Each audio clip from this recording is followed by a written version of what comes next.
Même si Val voulait vraiment pas, j'ai finalement joint la secte des air fryers.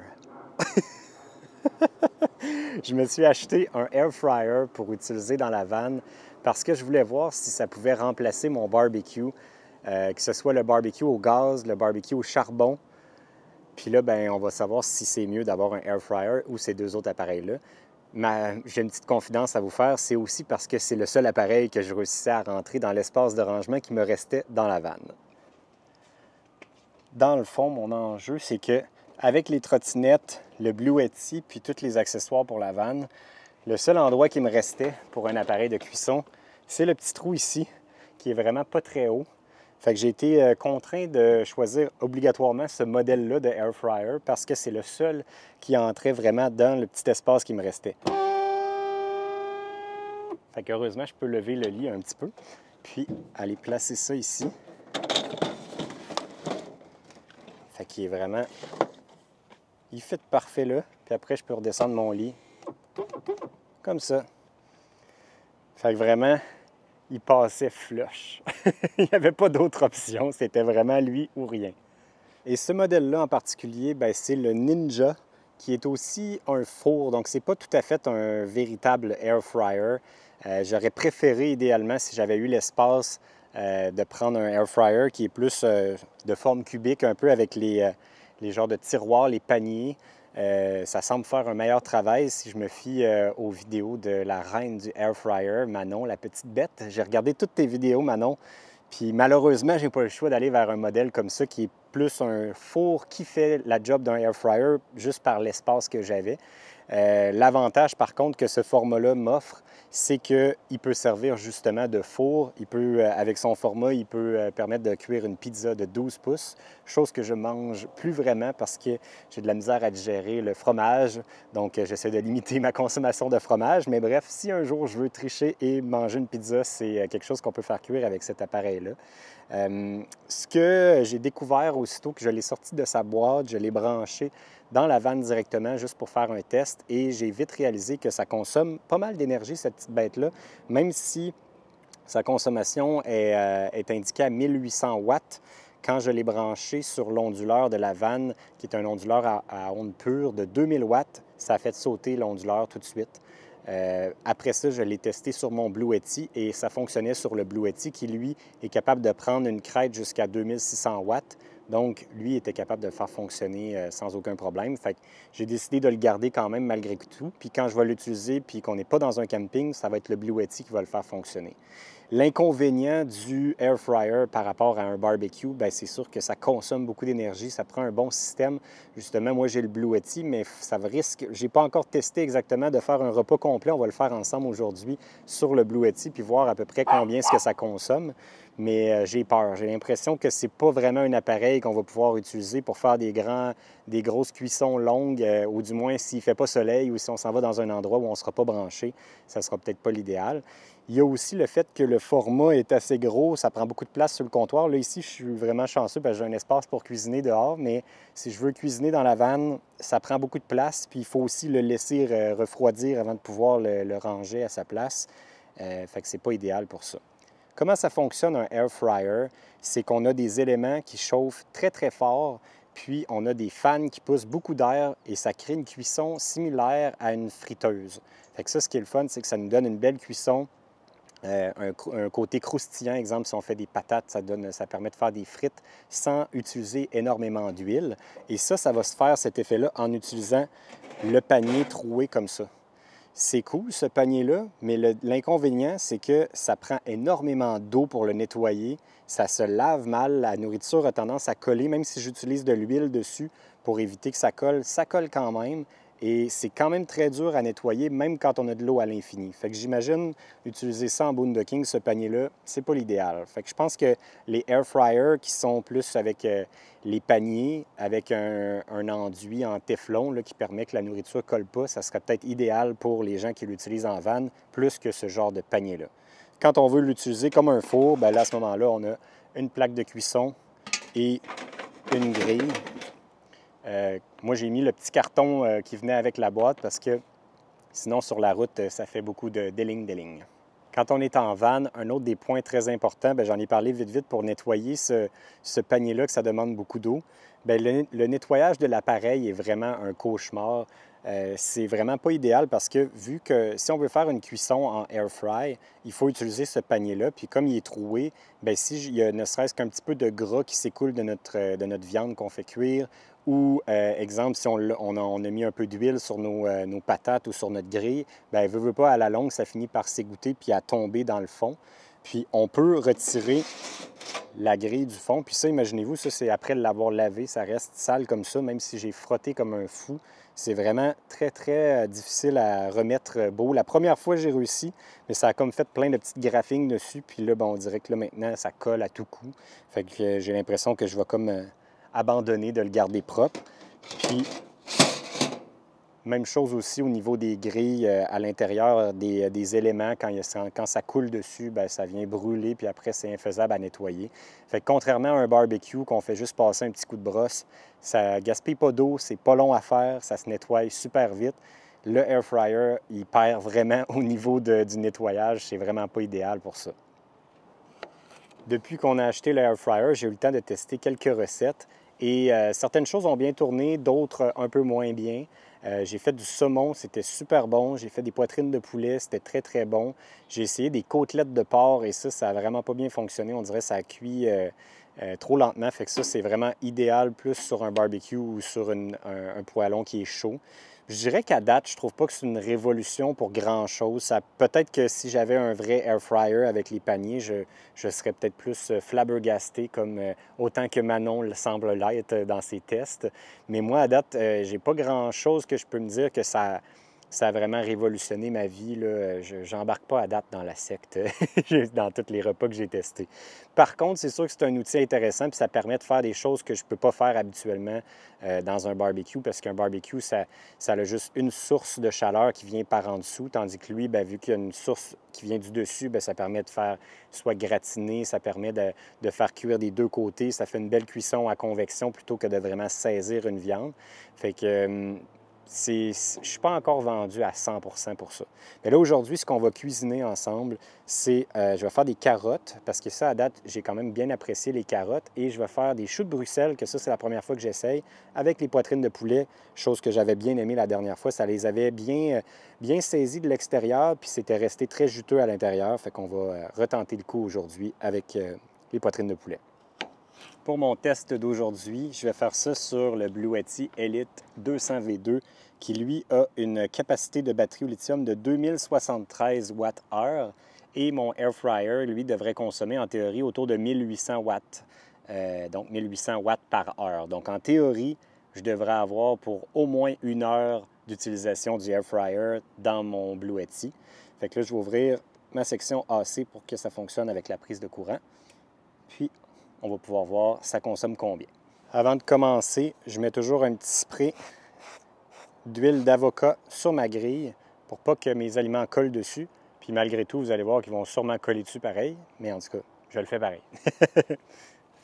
Ensuite, je vais placer mes légumes sur ma grille. Puis c'est bien important de faire juste une couche d'aliments et de ne pas les empiler parce que sinon la cuisson ne sera vraiment pas uniforme.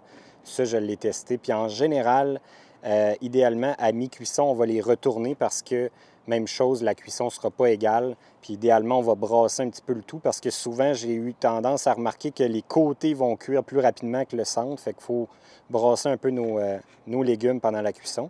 Là, je vais commencer par mes carottes et mes choux de Bruxelles parce que j'ai le feeling que ça va être un petit peu plus long à cuire que mes champignons et mon poulet.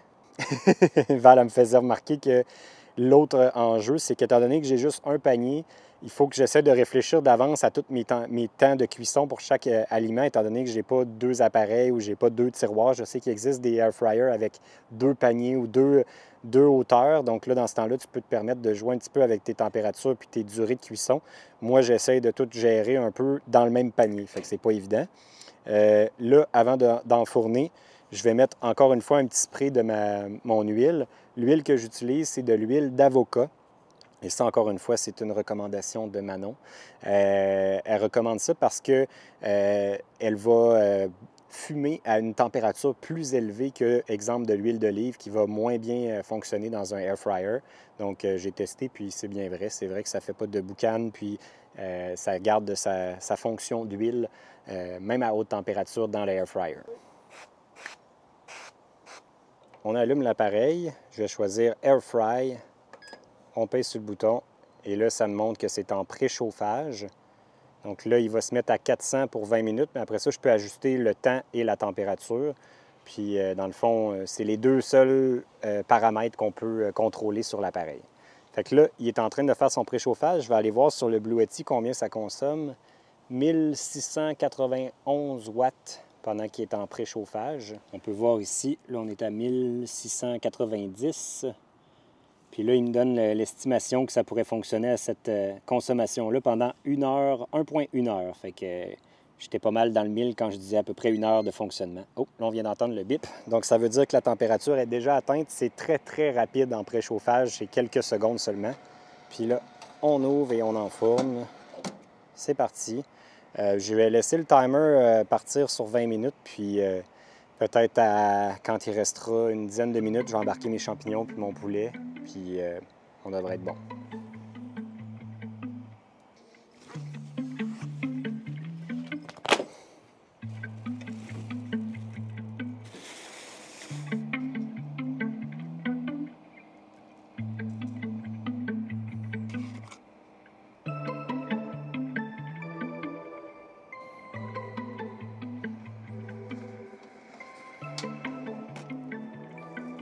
Je suis rendu à peu près à mi-cuisson pour mes carottes. Fait que là, je vais embarquer mon poulet. Mais là, je réalise que mes choux de Bruxelles, ça cuit plus vite que je pensais. Tu vois, j'avais pas vérifié les temps de cuisson, mais ils me semblent déjà presque prêts. Fait que là, je vais les retirer du four. Je vais embarquer tout le reste, puis je vais peut-être les rembarquer juste à la toute fin pour venir combler la petite 2 minutes de cuisson qui va leur manquer.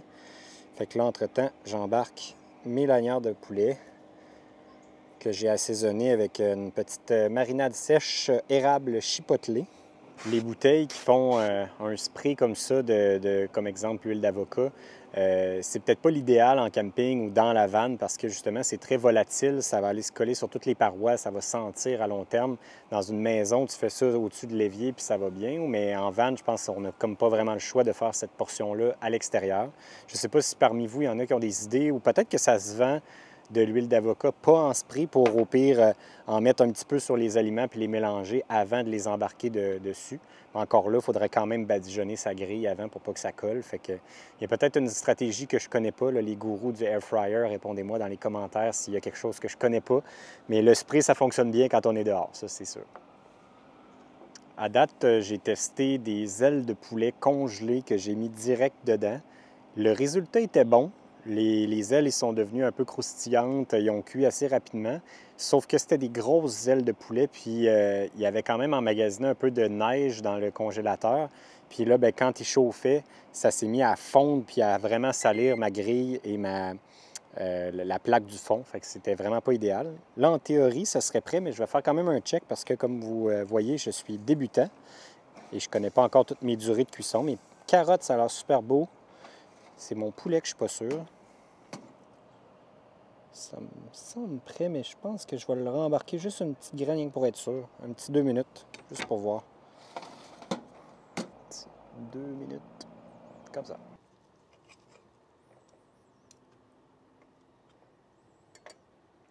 Il est resté juteux, mais tu vois, cette fois-ci, il est moins croustillant de l'extérieur. Fait que je ne sais pas s'il aurait fallu que j'augmente ma température. Je sais pas, mais c'est bon. C'est bon quand même. Tu sais, Al, est-ce que l'humidité des autres ingrédients affecte les autres ingrédients? Je soupçonne plus le style de poulet que j'ai acheté qui m'avait l'air d'avoir déjà une texture un peu spéciale quand je l'ai sorti de son emballage. Les viandes ne sont pas toutes égales, hein, fait que des fois, ça réagit différemment. Puis c'est pas des grosses poitrines. La dernière fois, j'avais fait vraiment des grosses poitrines. Là, c'était comme des lanières de poitrine déjà pré-découpées. Fait que j'ai comme l'impression que ça a donné une texture différente que quand j'avais fait la grosse poitrine la dernière fois. Mais la saveur est là, c'est juteux, c'est pas sec, pas du tout. Là. Je sais pas si on peut voir mon poulet, là, mais il est vraiment aucunement sec. Je suis curieux de t'entendre sur les les carottes. Moi, j'aime vraiment comment ils ont tourné la texture. Ouh, les champignons, par exemple. Hein? Ouais, champignons, j'ai pas encore la technique pour les champignons dans le air fryer. Ben, tu sais, je pense que c'est un peu ça le problème, c'est que les ingrédients qu'on choisit, ils ont une texture, ils ont un temps de cuisson différent. Ouais. Tu sais, là, c'est qu'on met... Tout dans le même panier. Ouais. C'est carrément ça. Là, comme là, les champignons, ils ont l'air vraiment secs, là. Ouais, on dirait qu'ils ont été déshydratés. Le goût, il est là quand même, là. Ça goûte les champignons. Ouais. Ben même, la texture, on dirait qu'elle est comme plus caoutchouc que d'habitude. Ouais. Je trippe un peu moins. Ouais.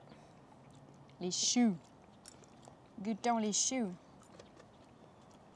Ben, c'est ce que c'est. Hein? Ouais, les choux, la texture est là. La texture, puis ben là, la saveur, j'ai juste mis un petit peu de sel puis d'huile, fait qu'il n'y a pas de saveur particulière. Mais la texture est là, le fun. Il y a un petit crunchy. Ça aussi, je trouve que ça enlève l'eau. Tu sais, d'habitude, tu sais, à maison, là, dans le four, tu les mettais pendant vraiment longtemps, mais il y avait de l'eau qui restait à l'intérieur. Ouais, alors là, que là, c'est comme sec. Tu sais, la saveur est là, mais il manque d'eau dedans. Tu sais, peut-être que l'humidité a été absorbée de tous les autres ingrédients puis a été mis dans le poulet. Je ne sais pas si ça a un rapport, si les ingrédients interagissent entre eux autres. Peut-être. Les carottes. Moi, j'aime. Je trouve que ça leur donne une petite texture, le fun. Ça se rapproche d'une frite, mais ça reste une carotte. Ouais. Puis il n'y a pas d'huile, il n'y a pas il y a rien. Là, à peine une petite graine de sel dessus. Tu as raison, ça fait changement des carottes qu'on est habitué de manger. Elle a une texture, le fun, puis ça y donne, ça garde la saveur de la carotte. Ça goûte vraiment la carotte. Puis le poulet, lui. J'y arrive. Le poulet. C'est pas sec ni pas raté. Il est bon. C'est tendre.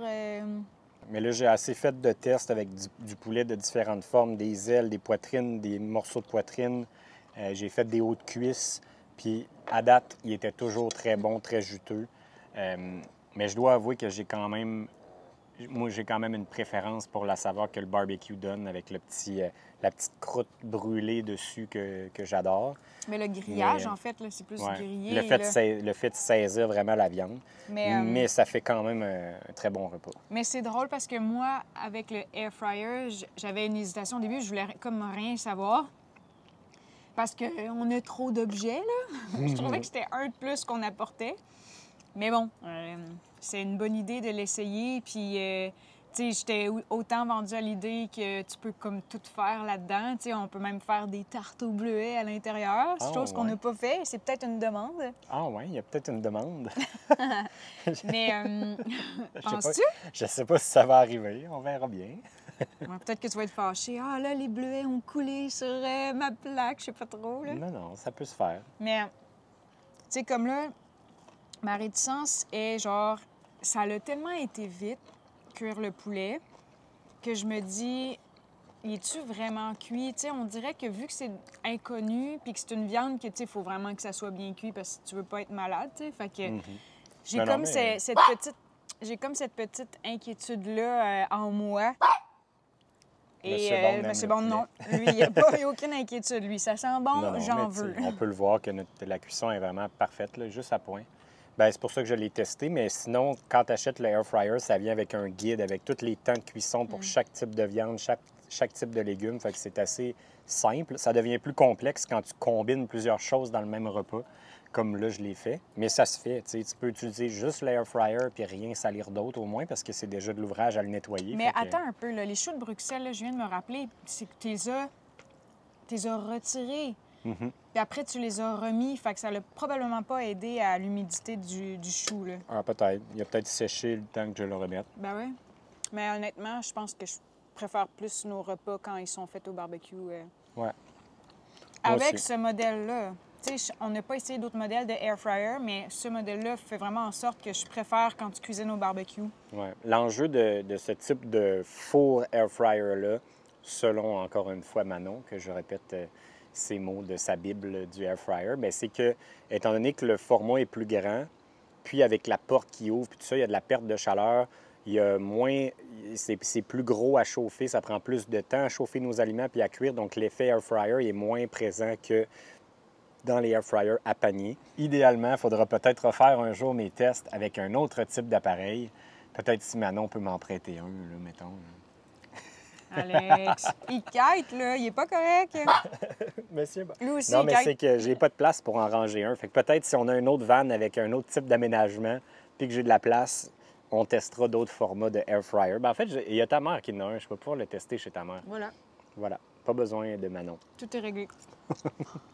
Donc, cuisiner ce repas-là aura utilisé 31 de ma batterie de mon Blue Yeti, ce qui correspond à 642 Wh.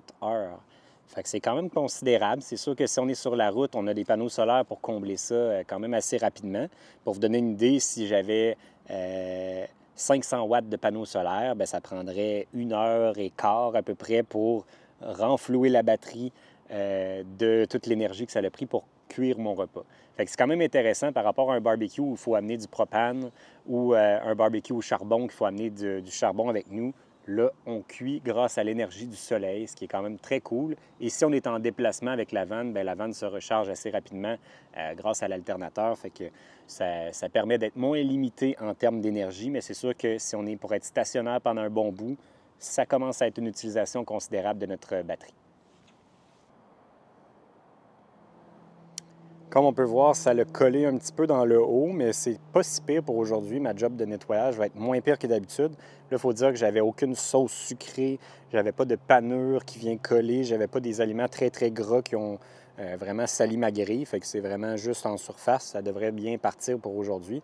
Mais le problème, c'est que quand on le rince, l'eau passe à travers sans arrêt. Fait que ça prend quand même beaucoup d'eau pour réussir à nettoyer. Fait que j'imagine qu'en étant off-grid, ça serait pas évident d'économiser notre eau puis de la garder propre, cette grille-là. Puis apparemment qu'il faut la nettoyer, sinon après, c'est infaisable de la nettoyer. Après quelques usages sans la laver, elle va rester sale pour toujours. Fait que c'est pas l'idéal pour ça. À savoir, mon compte-rendu, est-ce que c'est un bon achat, le air fryer pour la vanne? Bien, c'est sûr que pour ce voyage-ci, n'ayant pas amené de barbecue, c'est mieux que rien. Mon premier choix, personnellement, en camping, ce serait un barbecue au gaz parce qu'ils sont rapides et efficaces. Ça cuit bien, ça goûte bon, ça prend pas beaucoup de propane. Ça, c'est vraiment mon instrument de cuisson préféré par la vitesse, autant de cuisson que de faire le setup, c'est très, très rapide, puis pratiquement pas de nettoyage après. Mon deuxième préféré, c'est peut-être le air fryer parce qu'il est quand même assez rapide. Ça n'a pas besoin d'amener du gaz, ça prend pas beaucoup d'espace par rapport au barbecue. Mais bien, tous les inconvénients dont je vous ai parlé aujourd'hui sont présents. Mon troisième, bien, c'est le barbecue au charbon. C'est peut-être celui qui fait les meilleurs aliments à mon goût parce qu'on peut retrouver le petit goût fumé du charbon que moi j'aime beaucoup. Val aime un peu moins le goût fumé qui vient avec ce barbecue-là, mais c'est mon moins préféré. C'est lui que j'aime le moins dans les trois types d'instruments de cuisson parce que c'est long. C'est long à partir de notre feu. Ça fait de la boucane, ça peut déranger les voisins. Ça a une odeur qui est assez forte quand ça part. Puis après ça, il faut attendre que le feu meure avant de ranger ça. Fait que pour s'arrêter juste 5 minutes, faire un dîner puis repartir sur la route, c'est pas idéal. Chose que je pouvais faire avec le barbecue au gaz ou que je peux faire avec le air fryer. Donc, barbecue au charbon, c'est vraiment pour les tripeux, mais peut-être pas pour les gens qui sont à temps plein ou qui sont pressés de manger comme moi. Fait que voilà, c'est mon compte rendu. Vous, est-ce que vous êtes des amateurs de air fryer? Faites-vous partie de la secte du air fryer? Écrivez-moi ça dans les commentaires. Un gros merci à Manon pour toutes les informations. Si ça vous tente d'en apprendre plus, de trouver des recettes. Moi, je me suis beaucoup inspiré de tout le travail de Manon, la petite bête. Je vous mettrai le lien dans la description vers sa chaîne. C'est une mine d'or d'informations. Il y a ses livres aussi sur le air fryer. Fait que merci Manon pour tout ton travail. Tu as maintenant un nouvel adepte de la secte de air fryer avec toi. Salut tout le monde, à la prochaine. C'est vrai que c'est un peu contradictoire, mon affaire. Bien, c'est pas parfait, mais j'en ai un, fait que automatiquement, je fais partie de la secte, je pense.